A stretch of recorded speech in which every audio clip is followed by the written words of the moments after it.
Frank Deford, who mined the sports world for human stories and told them with literary grace. Over 6 decades in Sports Illustrated, a shelf of books and many years of radio and television commentary, died on Sunday at his home in Key West, FLA. He was 78. His wife, Carol, confirmed his death on Monday but said she did not yet know the cause.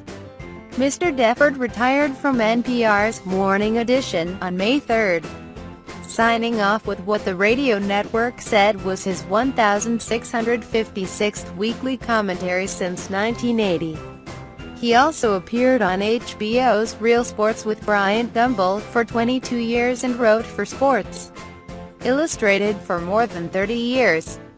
At Sports Illustrated, he became a leader in a form of literary sports journalism nurtured by its managing editor, André Laguerre, who recruited him as one of a blue-ribbon roster of writers that included Mark Graham, Dan Jenkins and Roy Blunt Jr. Together they made the magazine one of the most successful at timing. Mr. Deford was a 6-time Sports Writer of the Year, a National Magazine Award recipient, a member of the National Sportscasters and Sports Writers Hall of Fame and the first sports writer to be given a National Humanities Medal, presented by President Barack Obama in a White House ceremony in 2013. A dedicated writer and storyteller, Mr. Deford has offered a consistent, compelling voice in print and on radio, reaching beyond scores and statistics to reveal the humanity woven into the games we love. The award citation said, "He displayed that voice, evocative, unhurried, conversational, in a 1985 profile of the champion boxer Billy Conn, known as the Pittsburgh Kid." Titled "The Boxer and the Blonde," the article began this way. The boxer and the blonde are together, downstairs in the club cellar. At some point, club cellars went out, and they became family rooms instead.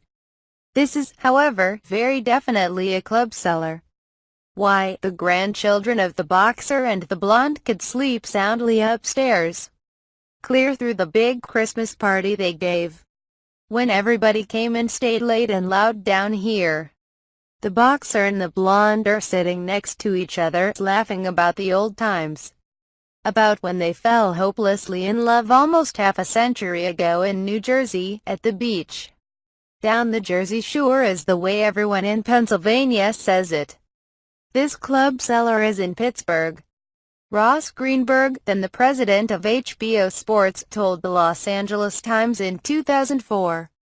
Frank Deford with a pen in his hand is like Michael Jordan with a basketball and Tiger Woods with a driver. He wrote more than a dozen books, including fiction and non-fiction.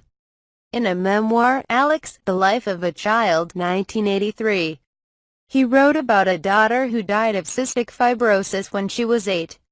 The book was later the basis of a 1986 television movie. He was national chairman of the Cystic Fibrosis Foundation for 16 years.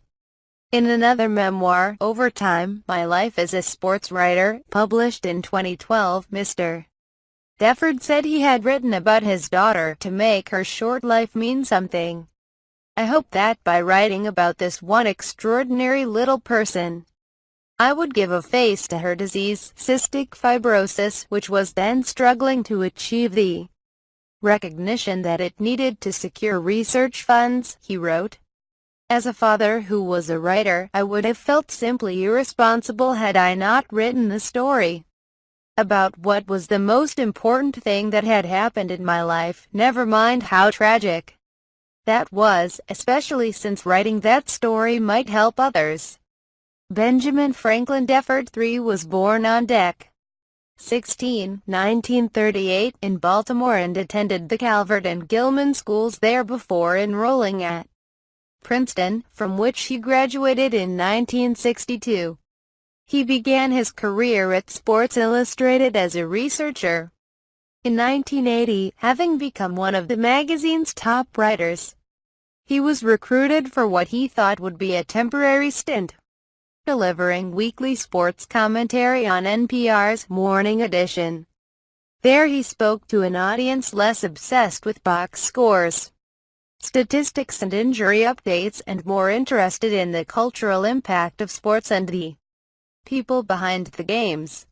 Nothing made me happier than to hear from literally hundreds of listeners who would tell me how much the commentaries revealed about a subject they otherwise had never cared much for. NPR quoted him as saying in May, in 1990, he was recruited to be the founding editor-in-chief of the National Sports Daily, also known as The National, a short-lived tabloid newspaper that assembled a murderer's row of writers and editors, including Tony Kornheiser and Mike Lupica. Some said they had been drawn there by Mr. Deford's presence.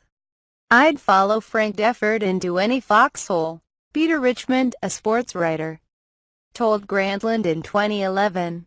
"To this day, I would. If he started this sucker up again and said, 'Except this time we've only got $10,000 and 4 writers, and you'll have to walk to every city,' I'd do it." The paper went out of business in less than 2 years, having lost $150 million. Besides his wife, Carol, whom he married in 1965, Mr. Deford is survived by his son, Christian, another daughter, Scarlett Crawford, and 2 grandchildren. As Mr. Deford was commenting on sports for 37 years, until shortly before his death, the sports media around him was changing. In a 2008 interview with Deadspin, he mourned the loss of what he saw as deeper storytelling in favor of gossip and X's and O's coverage.